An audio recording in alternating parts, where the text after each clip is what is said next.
Extremism researchers like Karlin Borisenko say in order to fully understand what fuels this decentralized network. And so you're going to get a really inside look at like the agenda of the far left. The Bay Area Anarchist Book Fair in Oakland is where to begin. A lot of this stuff is about doing illegal stuff, like... We just have to sort of watch our backs here. I got you. A lot of this comes from their publishing company called Crime Think. Borisenko and I recently went undercover and discovered a disturbing world that goes beyond t-shirts and New York Times bestselling authors. And this one literally says anti-fascist action. Training martial arts for anti-fascism. They are a decentralized group, that's very true. But it's like, this is how they coordinate, is through the zines, through the publications, things like that. Borisenko says this is where the radical left organizes, recruits, and indoctrinates the next generation of Antifa militants. So if I take this? Yeah. Thank you. Generously giving away free propaganda material on how to mobilize for a violent direct action. Selling soccer scarves to fundraise for an Antifa bail fund. Basically for folks that get into trouble with the government crackdown, what do you think is going to happen now? It's a good question. And pushing tons of material. Yep, we're a bookstore and art gallery. Like these XXX LGBTQ comic books, easily accessible to children. Then there are the workshops, including a DIY abortion session, where organizers claim women's reproductive rights are under attack in America. I know some of you have heard about our abortion cards. Teaching attendees how to make their own morning after pills through this video. Second stop so that you clear it, and that's all that it takes. That's easily accessible on YouTube. But most unsettling of all, multiple vendors embrace teachings from the occult and Satan worship. Explicitly anarcho-Satanism. This man altered the Antifa logo and added prongs from a devil's pitchfork. Satan! Then asked people to put on this Lucifer mask and recite their allegiance to the Prince of Darkness. Satan, the eternal rebel, the first free thinker, and the emancipator of worlds. Now, look, I've known about anarchist book fairs for several years now, living in Seattle. Places like Portland have them, Oakland have them. I didn't really think much of them. I thought they were just book fairs, right? Pretty innocuous.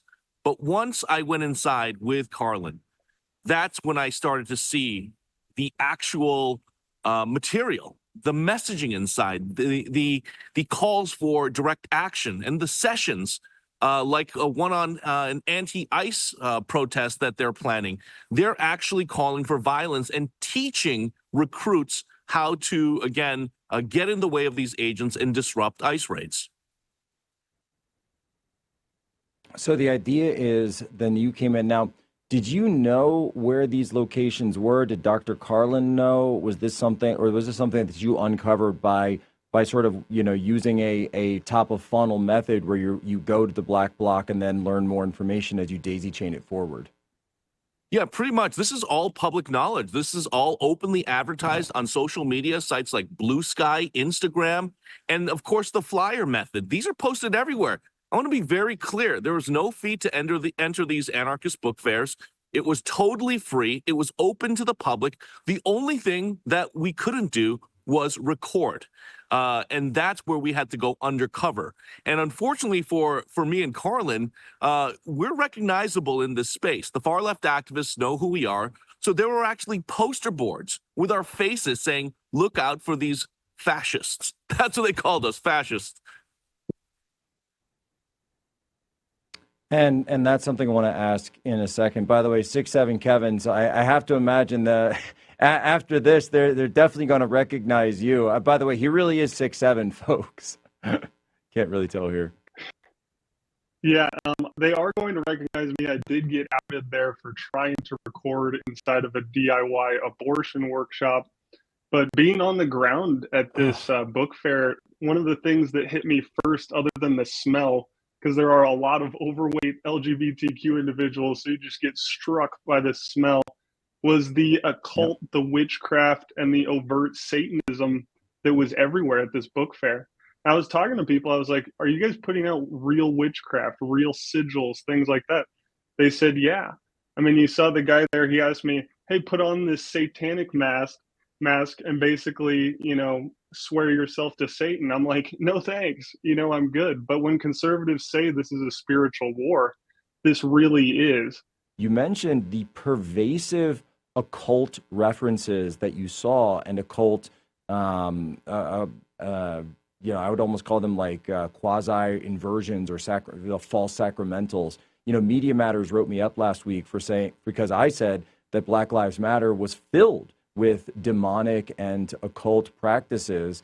But it's actually true. One of the founders of Black Lives Matter, Patrisse Cullors, is a practitioner of Ifa, which is a voodoo religion. And these practices, which come up from Haiti, include summoning circles, such as standing around in a circle and chanting the name of a deceased individual to try to summon their soul, like, I don't know, George Floyd or Breonna Taylor. Again, the reason they chant these names is going back to these older occult practices, pouring of libations, etc.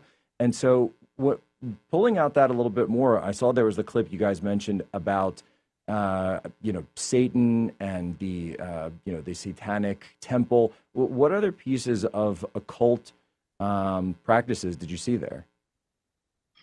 Yeah, so it's kind of the foundation of their philosophy and ideology goes to Satan, which is really interesting because what I was hearing, they talked about Satan as one of the first border crossers into Eden. So they see Satan as this illegal immigrant. I asked them if they think that the United States is a godly nation or a satanic nation. They said that any nation that has hierarchy is godly and therefore should be pulled down. So this is part of their ideology, is basically to just bring chaos and burn it all down. And it's kind of insidious how they're doing this because there were children at this workshop. So you can see clips, a child walks up to the satanic anarchist table and takes some satanic propaganda. So they're teaching children this. This is just deep in the ideology. And so I think we need to be aware of it and kind of learn how they're thinking about these things.